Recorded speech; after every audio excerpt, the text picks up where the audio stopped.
Inumpirma ng Philippine National Police na nag-deploy na ito ng mga tracker team katuwang ang National Bureau of Investigation upang hanapin at ipatupad ang arrest warrant laban kay Senator Ronald Bato de la Rosa na may kaugnay sa kasong isinampa sa International Criminal Court.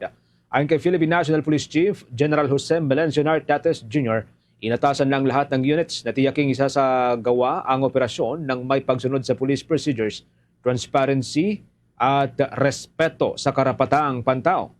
Git niya, mahalaga ang maximum tolerance at disiplina sa pagpapatupad ng batas.